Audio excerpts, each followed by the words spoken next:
Doctor आरती है from clinic Zirakpur Chandigarh. आज हमारे साथ एक पेशेंट हैं जिनको बहुत ज़्यादा दिक्कत थी जब वो आए थे हमारे पास।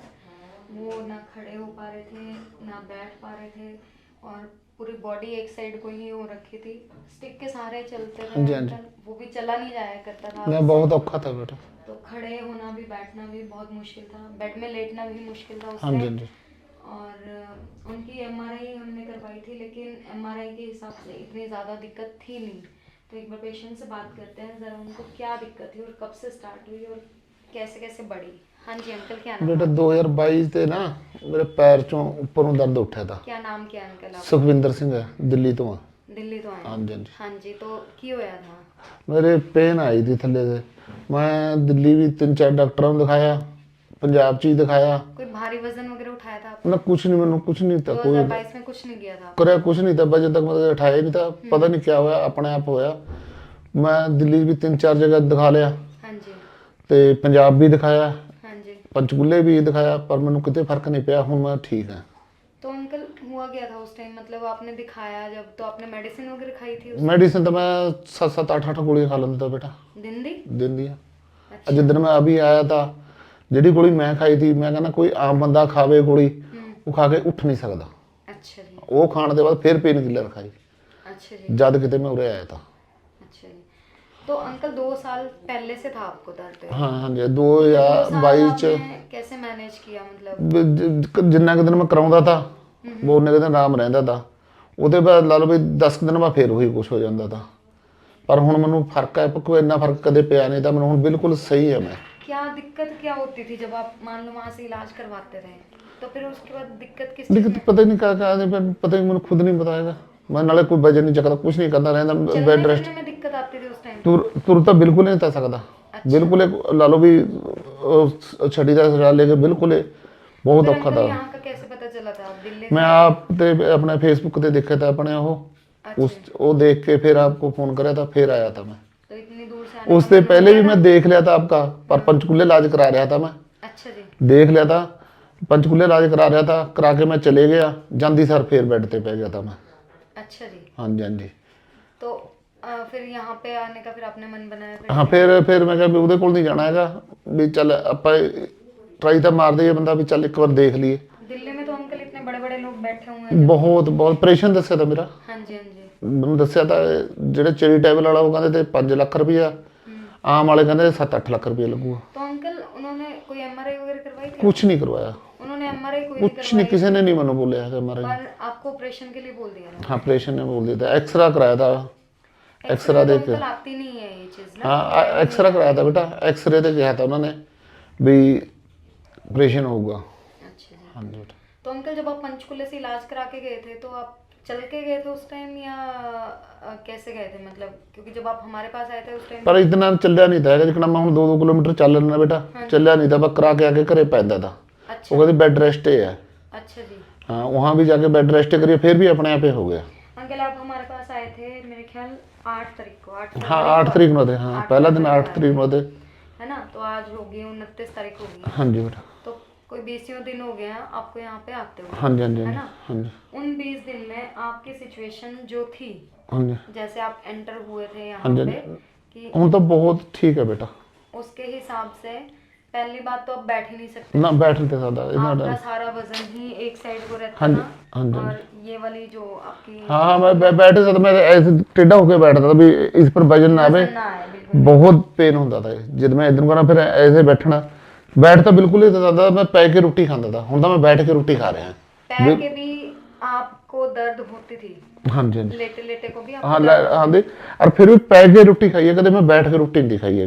अच्छा, जब आप इलाज करवा भी रहे थे तब भी आपने लेट के ही रोटी? लेट के बाद ਇੱਥੇ जब अंदर मैं इलाज कराने लगा था, मैं 3 दिन लेट के 3-4 दिन मैं लेट के खाई है। हाँ जी। ਉਹਦੇ बाद कदे नहीं खाई, मैं बैठ के खाई। हूँ तो बैठ भी बहुत टाइम लेना।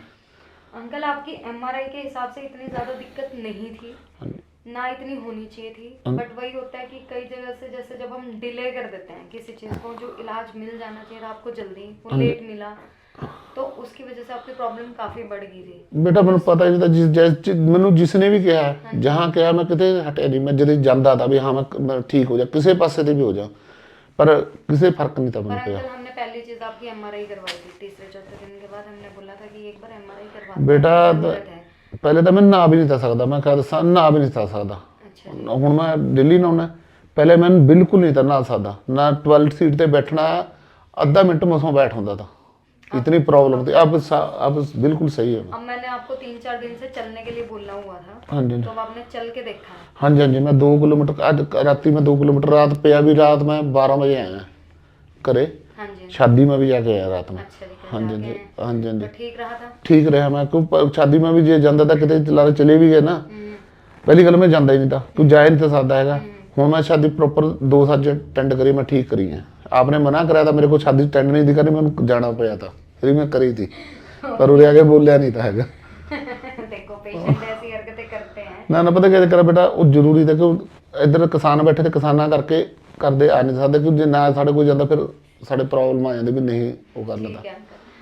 पर अंकल देखो पेशेंस रखना पड़ता है कि अब आपको इतनी ज़्यादा दिक्कत थी तो हमें 20 दिन भी लगे आपको ठीक करने में। मैं ठीक है? देख बेटा, तो इलाज प्रॉपर हो जाए, चाहे 20 दिन 10 दिन एक्स्ट्रा ला के चलो। मैं तो हुण भी जे भाण जी बाहर ना भेजना होंदा, मैं हल भी 4-5 दिन 10 दिन होर भी करा के। रह रही थी अभी 80% मैं मानती हूँ कि आप ठीक हैं। ना ना है तो पूरा ही ला भी माड़ा मोटा वो हट जूगा, क्योंकि करते भी एक्सरसाइज करते हूँ। कल मेरे दर्द नहीं था बिल्कुल भी, हाँ जी। अज मेरे पेन होया था हल्का जा, मैं आके बोलिया था, कहते नहीं बोलिया था भी होगा, पर मैं ठीक था। कल मेरे दर्द कोई पेन कुछ नहीं होया। हाँ जी अंकल, वो थोड़ा सा स्ट्रेंथनिंग शुरू की है मसल्स की, तो उसका अगले दिन थोड़ा सा लगता है वो हाँ जी, हाँ चीज़, जी, है हाँ ना? जी, हाँ जी। तो उससे तो कोई ऐसी पैनिक करने वाली बात नहीं थी, क्योंकि आपका बैठना उठना चलना नॉर्मल। बेटा जितना टाइम मैं हूँ बैठ के, इतना टाइम तो बैठ ही सकता था। सही दस देखो बेटा, जी चीज़ सच है सच है। हूँ दिल्ली है, जिहड़े बंदे को मैं जाना वो 5 बजे बैठता रहा, ठीक है, रात को 11 बजे तक बैठता, वो को फिर भी देख लो मैं अब 2022 के बाद ला 22 च ला ला, मैं वो को जान लग गया था। अच्छा जी। हाँ जनवरी च जान लग गया था। जब उत्थे ना फर्क पिया, फिर किसी ने मैंने पंजाब दसिया, उत्थे उहदे फर्क नहीं पिया, फिर पंचकूले कराउंदा रहा, उत्थे फर्क नहीं पिया। हुण मैं ठीक है। मतलब 2 साल आपने ट्राई किया वहाँ हाँ जी, हाँ जी, से, मैं लेकिन सारे करे। फर्क नहीं पड़ा। हाँ पर यहाँ पे मान लो 20 दिन में भी फर्क पड़ा हाँ है। फर्क पड़ गया बेटा। टाइम तो लगता है अंकल, देखो कई बार क्या होता है पेशेंट सोचते हैं कि हफ्ते भर में हमारे को या 3-4 दिन में फर्क दिखना चाहिए, पर ऐसा जरूरी नहीं होता, टाइम लगता है। अब आज आप 20 दिनों बाद आप पूरे ठीक है? हाँ मैं ठीक है बेटा, देखो परमात्मा का नाम इदा ही रहा, मनु कोई हो नहीं ऐसे ही है रहेंगे अंकल, क्योंकि आपको कोई दवाई नहीं दी गई ना, दवाई में मेडिसिन खाई नहीं रहा बिल्कुल, कोई भी नहीं और खाई जो बेटा। खा रहे थे वो भी बंद करवाई। हाँ मैं वही जब मैं आपने दसा मैं पहले खाई है, हूँ मैं ला लो भी 10 दिन तो मैं टच नहीं कोई भी करी दवाई।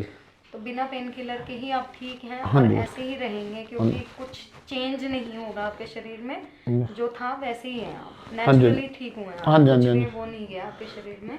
हाँ जी। तो अंकल आपके जैसे बहुत सारे लोग परेशान रहते हैं इधर उधर, ना मैं ਜਿਹੜੇ ਉੱਥੇ ਬੰਦੇ ਆ ਜਿਹੜੇ ਮੇਰੇ ਟੱਚ 'ਚ ਆ, ਮੈਂ ਉਹਨਾਂ ਨੂੰ ਭੇਜੂਗਾ ਜਾ ਕੇ, वो तो चलो ਕਿਉਂਕਿ ਦੇਖੋ ਉਹਨਾਂ ਨੇ ਮੈਨੂੰ ਦੇਖ ਕੇ ਤਾਂ ਅਗਲੇ ਨੇ ਮੈਨੂੰ ਪੁੱਛਣਾ ਹੈ। ਜਦ ਪਹਿਲਾਂ ਮੈਂ ਮਾੜਾ ਠੀਕ ਹੋਇਆ ਤਾਂ ਜਦ ਵੀ ਮੈਂ ਭੇਜਿਆ ਤਾਂ ਉਹ ਵਿਚਾਰਾ ਸਹੀ ਨਹੀਂ ਹੋਇਆ, ਪੰਚਕੂਲੇ ਭੇਜਿਆ ਤਾਂ ਮੈਂ, ਉਹ ਪਤਾ ਨਹੀਂ ਵਿਚਾਰਾ ਹੋਟਲ ਮਾਰਿਆ ਤਾਂ ਕਿੱਥੇ ਰਿਹਾ ਤਾਂ, ਤੇ ਮੈਂ ਹੁਣ ਉਹਨਾਂ ਨੂੰ ਉਰੇ ਭੇਜੂਗਾ ਜ਼ਰੂਰ, ਕਿਉਂਕਿ ਆਪਾਂ ਸਾਡੇ ਬਹੁਤ ਵਿਚਾਰੇ ਬਹੁਤ ਪ੍ਰੋਬਲਮ ਕੱਟ ਰਹੇ, ਮੇਰੇ ਮੇਤੇ ਵੀ ਪਹਿਲਾਂ ਦੇ ਆ ਰਹੇ ਬੰਦੇ। वो तो है अंकल, देखो ਉਹ ਕਹਿੰਦੇ ਉਹ ਸਿੱਧੇ ਹੀ ਕਹਿੰਦੇ ਜਿੰਨੇ ਦਿਨ ਆਪਾਂ ਕਰਾਉਨੇ ਆ ਨਾ ਉਹਨਾਂ ਦੇ ਠੀਕ ਰਹਿੰਦੇ, ਉਹਦੇ ਬਾਅਦ ਫੇਰ ਉਹੀ ਹੋ ਜਾਂਦਾ है, यही कह रहे हैं। डाउट यही होता है कि जब तक हम करवा रहे हैं तब तक ही हम ठीक होते हैं और उसमें भी रेस्ट पे ही रहते हैं। हाँ जी, हाँ जी, लेकिन हमारा मोटिव क्या होता है कि हमारे सामने पेशेंट चलने लग जाए, हाँ जी, हाँ जी, हाँ जी। चलने लग जाए, अपने काम कुम छोटे मोटे करने लग जाए, तो हमारे हिसाब से भी वो ठीक है। ना ना बेटा ਹੁਣ ਦੇਖੋ ਆਪਾਂ ਬਹੁਤ परमात्मा बिल्कुल सही है इस टाइम। चलो अच्छी बात है। मैं ਅੱਜ ਆਉਣਾ ਨਹੀਂ था, फिर मैं टाइम ਕੱਢ ਕੇ ਕਰਾਉਣ ਆਇਆ ਕਿ ਉਹਨੇ बेटा ਆਉਣਾ ਨਹੀਂ ਤੇ ਸਿਸਟਰ ਨੇ कहता भी जाना नहीं, तैयारी कर रहा भी जाना नहीं हैगा। मैं फिर भी मैं टाइम ਕੱਢ ਕੇ ਆਇਆ, मैं नहीं मैं इदा नहीं, मैं जाके एक बार फिर मैं दिल्ली में चलूँगा। ठीक है अंकल, ठीक है, कोई नहीं, बस अब आपने एक्सरसाइजेस जरूर हाँ हाँ करनी बेटा है, वो कर लूँगा, जो बताई गई हैं हाँ वो कर लूँ बेटा, वो वो कर तो लेनी है। हाँ जी, हाँ जी, और आप ठीक ही रहेंगे, ठीक उसकी है। कोई टेंशन वाली ठीक है बात बेटा, नहीं। ठीक है अंकल, थैंक यू बेटा। Thank you.